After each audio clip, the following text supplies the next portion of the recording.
그러니까 이런 문제가 해결되지 않으면 지금과 같은 중국 해외 직구 플랫폼의 성장세가 계속될 것이냐. 그리고 주변 다른 나라들이 같이 제재를 하기 시작하면 성장에 문제가 될 수도 있다. 그럴 가능성도 배제할 수 없다. 예. 지금 전자상거래는 사실 좀 따지고 보면 뭐 기술력이 바탕이 된 반도체 분야나 혹은 제조업이나 또 다른 양상으로 좀 펼쳐질 것 같은데 유통업에서 그럼 미중 경쟁이 어떻게 펼쳐질 걸로 보십니까? 과거와 달리 이제 유통업도 AI 기반의 고객 데이터 관리, 그다음 산업용 드론, 뭐 이런 첨단 기술력이 필요한 분야로 이제 완전히 바뀌었습니다. 우리가 시인의 사례를 봤다시피. 때문에 과거의 단순한 유통망 전쟁이 아니라 데이터 전쟁을 둘러싼 미중 간의 충돌과 경쟁이 펼쳐질 가능성이 매우 큽니다. 미래는 있지 않습니까?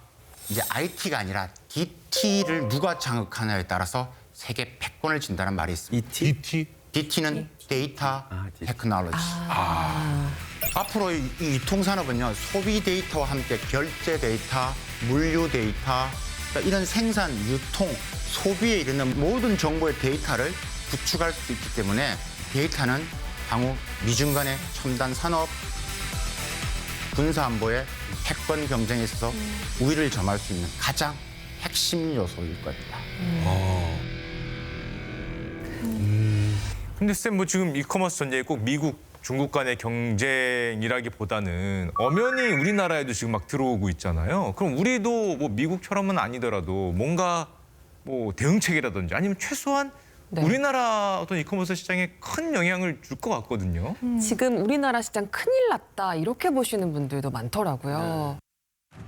저렴한 가격을 내세운 중국 인터넷 쇼핑 업체들이 초저가 공세로 국내 유통시장을 뒤흔들고 있습니다.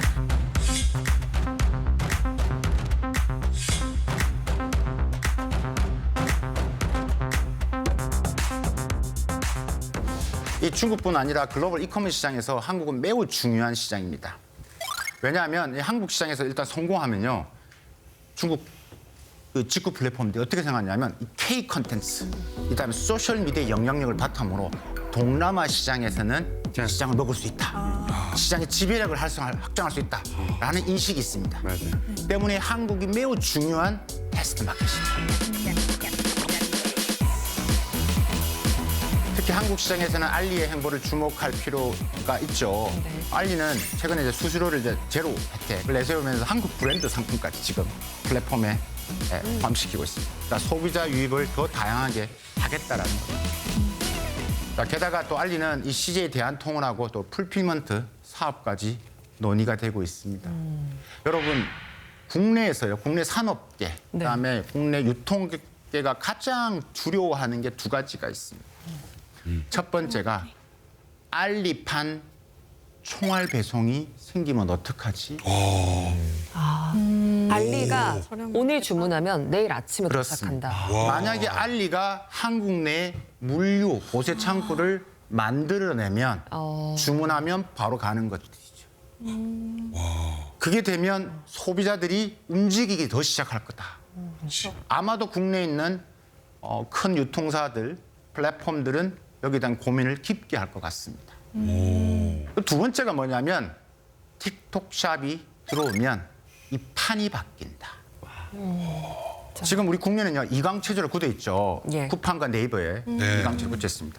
그러니까 전자상거래 시장에도 변화가 생길 가능성이 큽니다. 그래서 이런 추이를 좀 더 자세히 살펴볼 필요가 있다. 그러니까요. 이게 아니 우리나라에서도 또 누가 한 군데 너무 잘 나가면 또 그것도 또 문제다 그러고 외국이 들어오면 또 우리나라가 지는 건 싫고 이것도 다 싫은데 어쨌든 한국이 이제 쉽게 갈 수 있는 길은 없는 것 같은데 이거 어떻게 준비를 하고 그래야 될까요? 우선 우리 국내 플랫폼 같은 경우는요, 이 돌아가는 이 판세를 빨리 읽어야 됩니다. 그러니까 우리나라 이 네 마리 용이 우리나라 시장뿐만 아니라 글로벌에 어떻게 성장하고 있는 것을 빨리 캐치를 해야 되고요. 지금 중국 이커머스 플랫폼들이 해외 각국에 지금 존재하는 커머스 기업들 하나, 둘씩 야금 먹고 있습니다. 물론 중국 기업이 우리나라 기업을 인수하기는 쉽지 않습니다. 근데 유통시장 경쟁이 심해지면 이 생존을 위해서 중국의 기업을 넘길 가능성도 배제할 수 없는 거예요.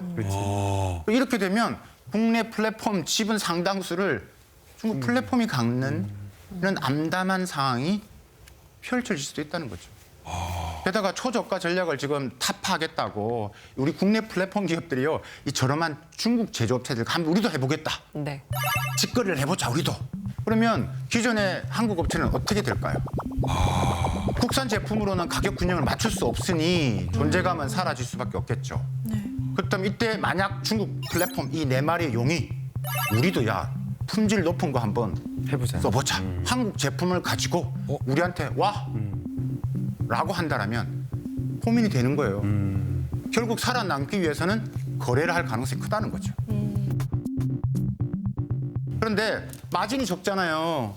마진이 많이 줄 것도 아니고 그렇다고 이게 히트를 친다고 하더라도 이 수익이 우리 제조업체들한테 얼마나 갈까? 만약 우리가 준비되어 있지 않은 상태에서 이커머스 플랫폼이 시장을 잠식해 온다라면 우리나라 경제는 악영향을 미칠 영향이 매우 크고요. 그런 최악의 시나리오가 안 벌어지길 바라지만 그걸 배제할 수는 없다. 지금 기업이 어떻게 이렇게 대응을 해야 되는지 말씀을 해주셨는데 자영업자분들이나 판매자분들도 사실 이런 기업이 딱 들어와 버리면 굉장히 타격이 클 수 있을 것 같아요. 가격 경쟁력에서 바로 밀려버리고 그럼 그런 부분에 대해서는 어떻게 좀 대응을 하면 좋을까요? 지금 이 4마리의 용의 공수입에서 지금 우리가 주로 이제 우리 플랫폼 기업들을 이야기했는데 지금 말씀하셨다시피 우리 자영업체들, 우리 물건을 만들어서 공산품을 만드는 우리 중소기업들 가장 직접적인 타격을 맞고 있습니다.